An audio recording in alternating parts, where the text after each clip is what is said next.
Good afternoon, y'all. Troy from Troy's Total Training, coming to you with a little bit of a warm-up series. We're going to do some core, some rotator cuff work. So I'm going to throw a little compilation of this stuff together. We'll be off of training for a couple weeks, get a little break. So take your time and follow a few of these warm-ups. You may have your own warm-up series that you like. Stick to that. Definitely want to use your warm-ups prior to your cardio and your weight training, circuit training, etc. Maybe even shooting some hoops, playing some pickleball, tennis. Get your warm-ups in. So you want to think, your warm-up should be applicable to the event you're doing. So don't warm up for basketball if you're gonna go skiing, vice versa. So just have some fun with that. We can use broom handles, dowels. We can even use a little bit of a weighted bar. This is just a vertical warm-up series here. We're gonna go reverse lunge, overhead reach, we're gonna tilt, bring the bar back down, rotate, come up. We're gonna do the same thing on the other side. Drop down, reach up. So you're using an active assisted range, so both arms are working to help each other get the full stretch.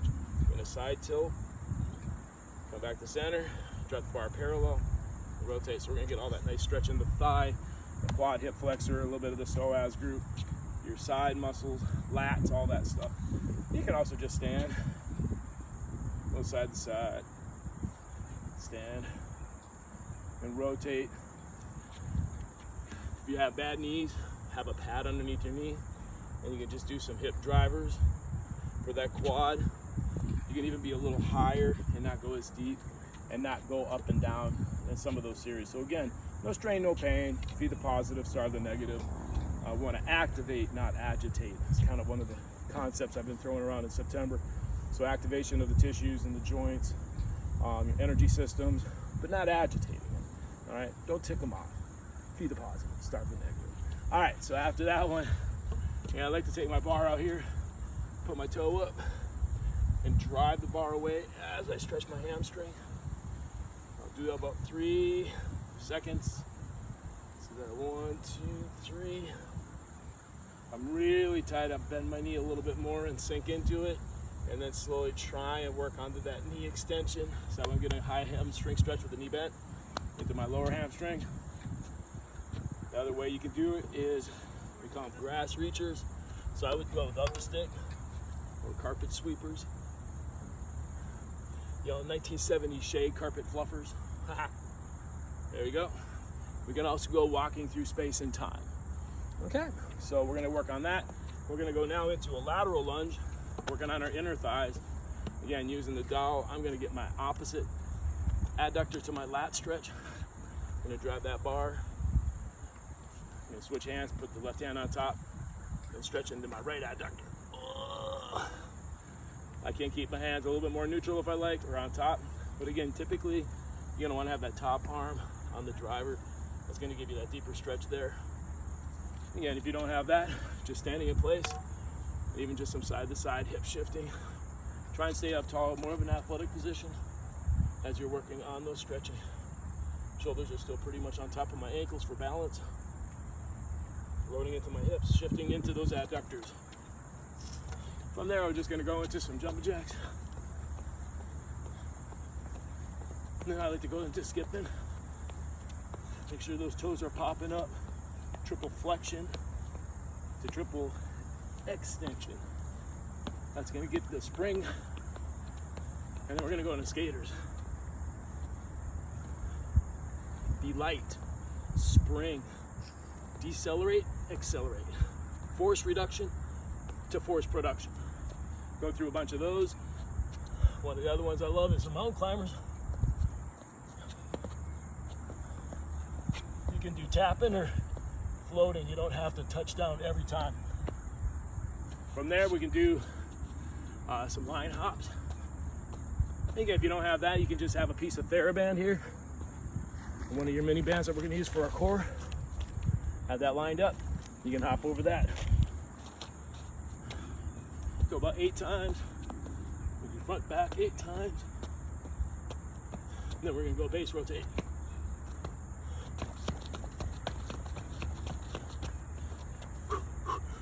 All right, so if you feel like you're warmed up, that's fantastic. So again, you just kind of go through a little bit of a stretch series, You're opening up all the joint system. Feel a little stickiness. Pay a little attention to that area. Maybe a trigger point ball. A little more focused stretch. We're going to turn around. We're going to go into our core circuit. I consider the rotator cuff pretty much part of the core. All that stability of the shoulder, just like our glute med.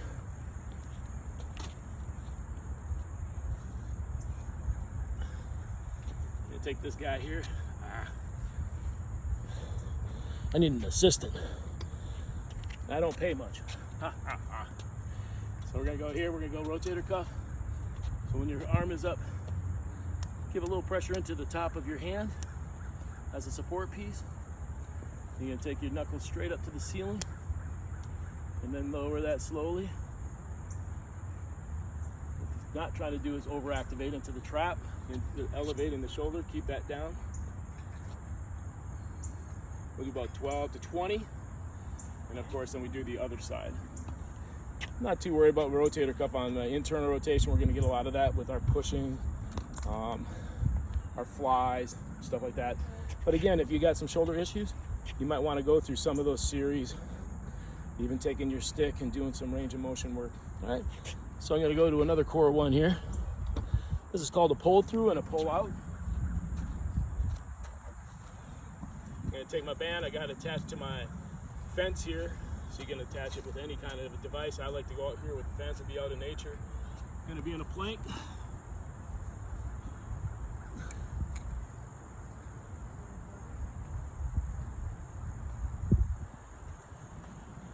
Working on that core, working on that plank, working on that pull through. So working on a straight arm pull through. You don't want to be in a plank with that. It's more of just like a reverse fly. So just trying to work on my scapular muscles. The harder one's going to be now in a plank with the pull through. That was the pull out. Now we're going to go pull through.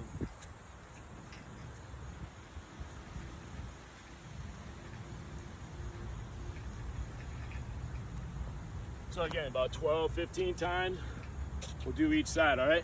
I'm gonna lower this down one notch. We're gonna go right into our bridge series.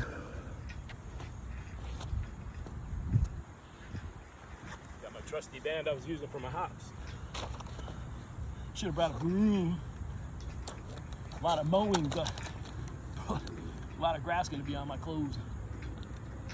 The key is have some fun with your fitness, all right? So we're gonna go band above the knees, feet are flat, get a little pressure out into that band. I like to keep my head relaxed flat and my palms up. Just gonna do a butt bridge. So hip lift, hip drive. Wanna make sure that you're not cramping into the hamstrings. Really get that lift from the glutes. So don't think about the vertebra segment by segment on this one. We have what's called a supine plank. So you wanna maintain nice strong, get that hip drive. Most of my clients, I love to have a band with this. And as you're doing this exercise, we get a little compound. And we're gonna pull the arms apart, working on our shoulder blades and our rear shoulders, tricep, while we're working on our butt. So it's both back sides being worked. Here we go.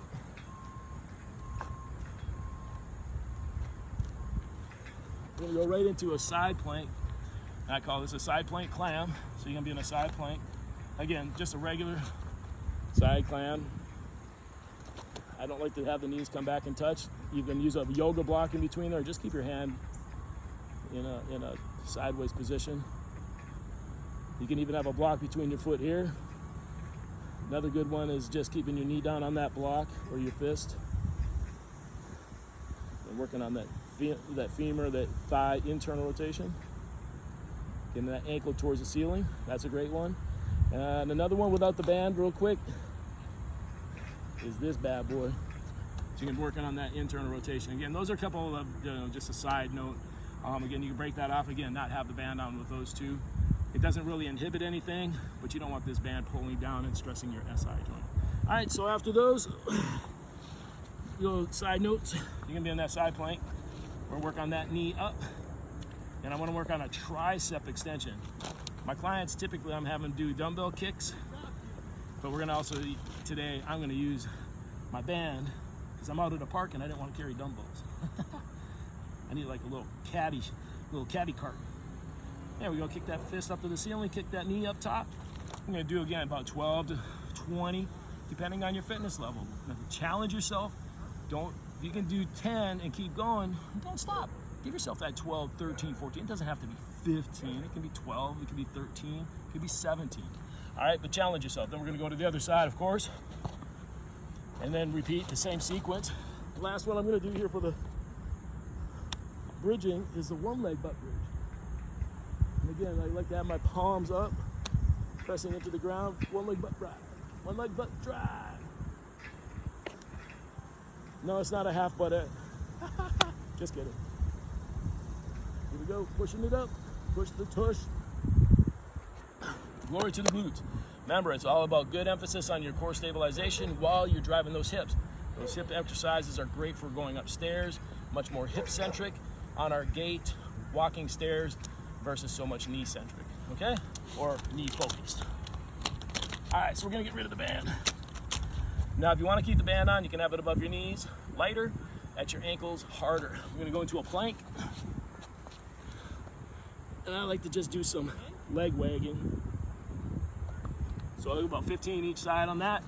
And one of my other favorites is in that plank is the opposite arm, opposite leg lift. But you don't want to be tipping all over or arching into your lower back. No, plank is not this. A plank is nice and solid, and then you have that length down into your ankle, so it's a nice, perfect straight plank. I think I look straight. All right, here we go. All right, so that's kind of my core warm-ups. I do other variations. I'll throw the stability ball in, a Bosu ball in, medicine balls in, depending on what I have available. You know, I can do some around the world medicine ball slams if I have that.